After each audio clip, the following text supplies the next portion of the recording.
नमस्कार, मैं धर्मेंद्र कुमार प्रगति क्लासेस से आपका बहुत बहुत स्वागत। आज का जो टॉपिक है भारतीय संविधान से लिया गया है। अक्सर ये देखा जाता है कि भारतीय संविधान में जो भाषाओं को मान्यता दी गई है उसमें से काफ़ी क्वेश्चन पूछे जाते हैं और इन क्वेश्चनों को प्रतियोगी कंफ्यूज के चलते मिस्टेक कर देते हैं और उनका मार्क्स कम हो जाता है। इसी को देखते हुए सबसे आसान ट्रिक्स के साथ आज का टॉपिक मैं लेकर आया हूँ, भारतीय संविधान में प्रावधिक भाषाएं। तो देख लेते हैं भारतीय संविधान का ये टॉपिक काफ़ी रोचक है। भारत की संवैधानिक भाषाएं। हम जानते हैं कि मूल संविधान में 14 भाषाओं को मान्यता दी गई थी। 14 भाषाएं थी मूल संविधान में। भाषाओं का जो प्रावधान है वो अनुसूची 8 में किया गया है और जो भारतीय संविधान में भाग है वो भाग 17 में भाषाओं का प्रावधान है। तो ये सारी चीज़ें ये बिल्कुल अनुच्छेद याद करना है और जो अनुच्छेद है वो 343 से 351 अनुच्छेद में भाषाओं का प्रावधान है। हिंदी भाषा का भी इसमें प्रावधान है। वर्तमान में 22 भाषाओं को संविधान ने मान्यता दी है और 2 भाषाएं अभी प्रस्तावित हैं। तो 2 भाषाएं जो प्रस्तावित हैं वो है भोजपुरी और राजस्थानी। ये दोनों भाषाओं को भी अच्छे से ध्यान से पढ़ना है। तो सबसे पहले हम बात करते हैं मूल संविधान की 14 भाषाएं। तो मूल संविधान में जो 14 भाषाएं हैं उसमें से क्वेश्चन आता है कि इनमें से कौन सी भाषा मूल संविधान के भाषाओं में नहीं है। तो उसको याद करने की एकदम शॉर्ट ट्रिक्स मैं आपको बता देता हूँ। जैसे कि मान लीजिए ABC। तो ए से असमिया, बी से बांग्ला और सी से संस्कृत। ये 3 भाषाएं इन 14 भाषाओं के अंतर्गत आते हैं। चौथा है KTM। तो ABC से किसी भाषा की शुरुआत कीजिएगा और KTM कॉलेज तक जाइएगा। तो के से 2 भाषाएं बनेंगी, कन्नड़, एक कन्नड़ बन जाएगी, दूसरी भाषा बन जाएगी कश्मीरी। इसी प्रकार टी से भी 2 भाषाएं बनेंगी, तमिल और तेलुगु। और एम से भी 2 भाषाएं बनेंगी,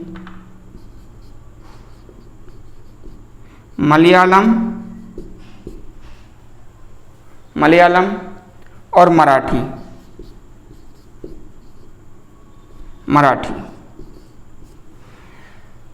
इसके बाद हिंदी, उर्दू और उड़िया।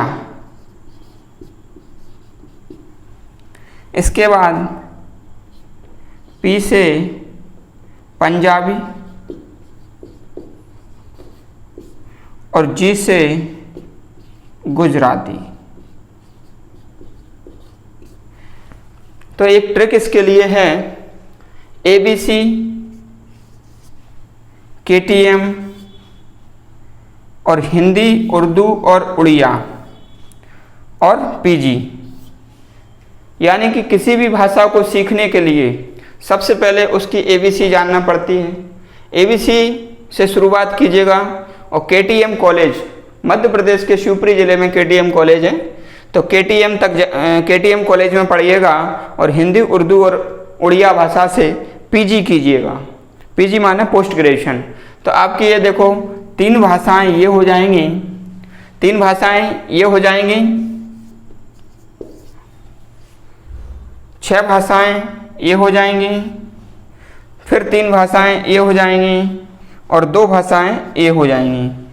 तो 3 और 6 9, 3 12 और 2 14।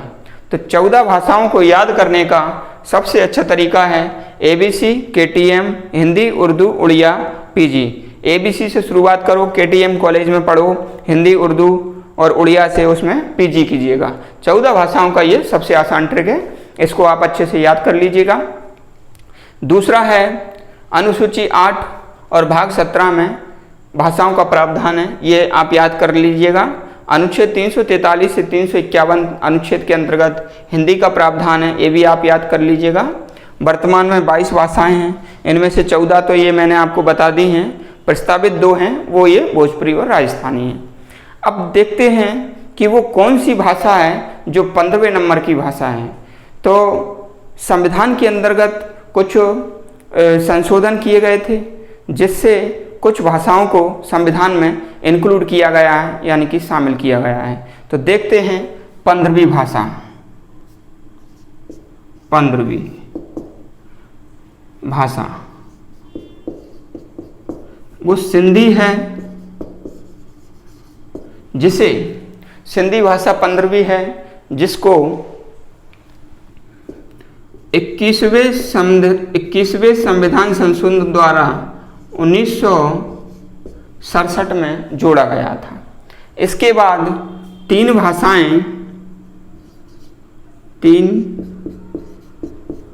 भाषाएं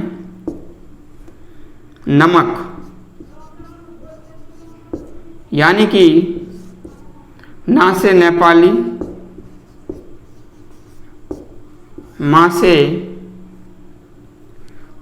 से आपका हो जाएगा मणिपुरी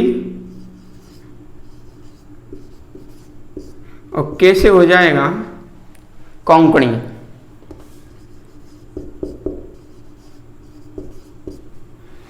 ये 3 भाषाएं जोड़ी गई थीं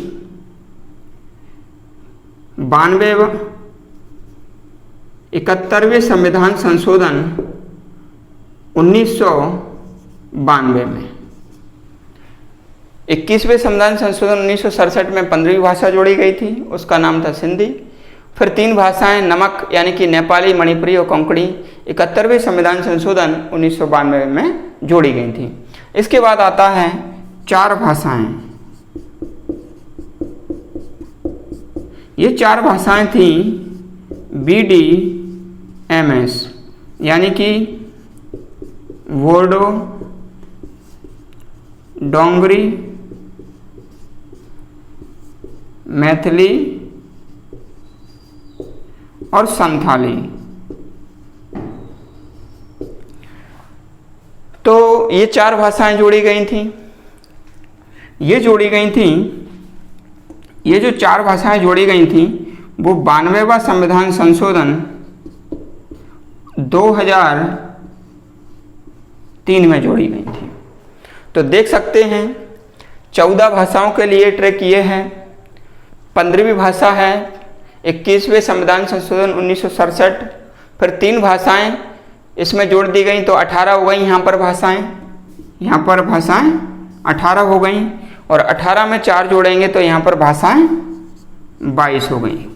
तो 22 भाषाएं इस प्रकार से वर्तमान में हमारे संविधान में हैं। इनको याद करने का ये सबसे अच्छा ट्रिक्स है, आप अच्छे से इसको याद कीजिएगा।